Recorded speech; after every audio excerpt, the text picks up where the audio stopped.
Hey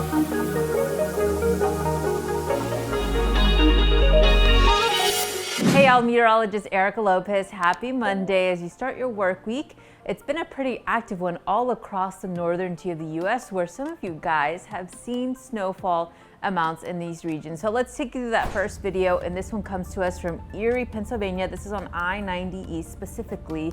In this area, at least an estimated 2 inches of snowfall has fell over the past 24 hours, and you accumulate that up over the past 3 days, at least 3 inches of snowfall in and around the Erie, Pennsylvania area. So this is lake effect snow moving into these regions, and I know a lot of you are enjoying the snow if you live in this area.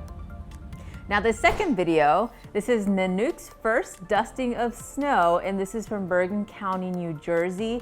Although this is one of the areas that really did not see much accumulation in terms of snowfall amounts, just because it was very light and the roadways are pretty warm in this region. But either way, I know some of you guys from New Jersey extending all the way into New York City have seen the first signs of those snow flurries and first signs of winter in these areas.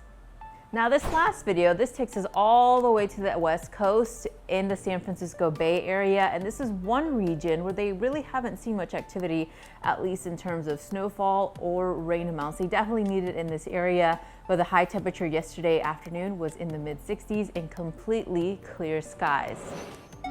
Let's take a look at what has happened across the nation. Last night, you see most of the activity really centralized across the Great Lakes region, where they're continuing to see snowfall amounts accumulate, and then even across Florida and in portions of South Georgia, where a couple of rain showers have moved into this region just because of that increase in Gulf Coast moisture. So just a few areas we're watching here and there, but for the most part, it has been a pretty quiet day over these regions in the past 24 hours. But let's take a look at what has happened over the past 24 hours, I should say, in the water vapor images. You're seeing a lot of dry air coming into portions of Texas. You are finally drying up in this region. You've been seeing days of rain, and that rain is shifting east due to that Gulf moisture that is on the increase and all of that lake effect snow. Of course, you're noticing what's happening across the Central Plains, where all of that moisture is increasing in these regions as well. A little bit of rain up in portions of the northern upper northern plains region. But let's take a look at that overall pattern setup. Low pressure moving off the coast. Now this front, it's not going to bring much activity in terms of rain, but it will cool down temperatures once again for portions of the southern tier of the U.S. And then as that moves over the area, expect even cooler temperatures, maybe a few wind gusts as those northern winds come into play for these regions. And then this low pressure system, not very active, but it may spur a little bit extra snowfall amounts according to this in the Midwest heading into the next coming days, especially as we get into Tuesday. You may see more flurries across the Northeast, and then a couple of light rain showers behind this front as we get into your Tuesday. So that's one system we're watching there across the U.S. But let's time it out as you're getting ready for that start of the work week. At 5 o'clock this morning, not seeing very much activity in terms of rainfall, at least across the southern tier down there in South Florida. You will see a couple of sprinkles here and there. Across the Great Lakes region, a couple of snow flurries still falling in this region, and you're going to get another round as that low pressure system moves, and that'll bring in a little bit more moisture. So it may fall as rain at first, but as you get into the overnight hours, temperatures will definitely fall below that freezing mark, and you may see a mix of snow and sleet in these regions, and this will eventually push into the Northeast as we get into your Tuesday morning. So if you love the snow this weekend, get ready across the Northeast from Philadelphia, New York City, and maybe even Washington, D.C. You may see a couple of extra snow flurries falling for those regions as we get into your Tuesday. But across the West Coast, another weak system has moved in. It's going to bring a little bit more rain into these regions. Not as robust as the last one, but you may see a couple more rain showers and even some higher elevation snow as we get into your Tuesday.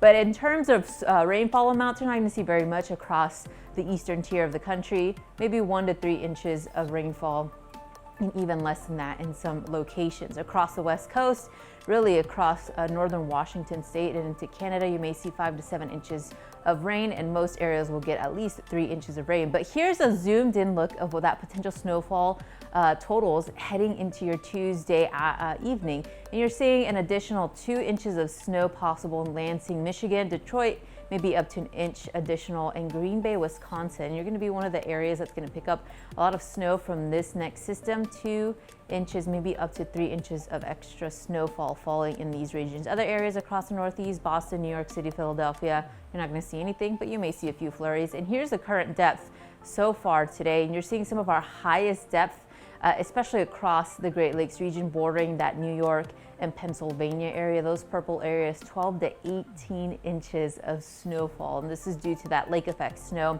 Other areas, less than 6 inches of snow and even less than 3 in most areas. But we have to talk about the temperatures because this is really a dramatic temperature swing that we've been seeing over the past couple of days and even weeks. Now, your Monday afternoon highs, this is surprising. 23 degrees above average for this time of year in Denver, and 23 as well in Bismarck, North Dakota, 27 degrees above average in Omaha, Nebraska. And that also extends into portions of Oklahoma and Dallas. So get ready this afternoon. It's going to feel pretty nice, but very abnormal, especially as we get into the end of November. But across the East Coast, we're still dealing with a bit below average temperatures for this time of year, up to 6 degrees below average for there in Philadelphia, Charlotte, and even Cleveland. So yeah, definitely all the warm air is to the west of us. But let's take a look at what's going to go on, at least in terms of those high temperatures. 44 degrees in Philadelphia as your afternoon high, 41 in New York City, 36 in Pittsburgh, 36 in Cleveland, and 36 in Lansing, 40 degrees there in Chicago, 47 in Washington, D.C. Across the Ohio Valley, 51 in Nashville, 42 in Lexington. Across the Southeast, 55 in Atlanta, 68 in Orlando, 69 in Tampa, 73 in Miami. Florida, you're really cooled off because of that cold front that's moving through. 68 in Houston, 66 in Shreveport. And then take a look at these temperatures.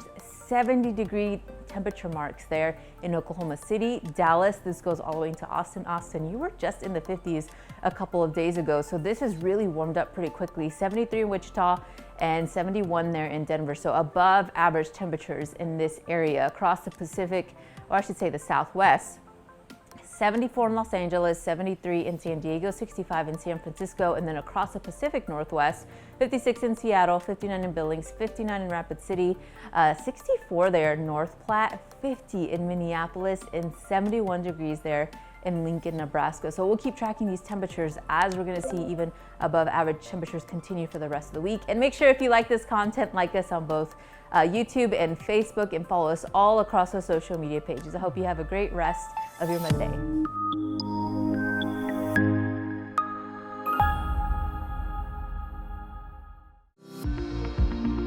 Follow MyRadar on social media: Facebook, Twitter, Instagram, and YouTube. Download MyRadar on iOS, Android, Amazon Alexa, Xbox, and Windows.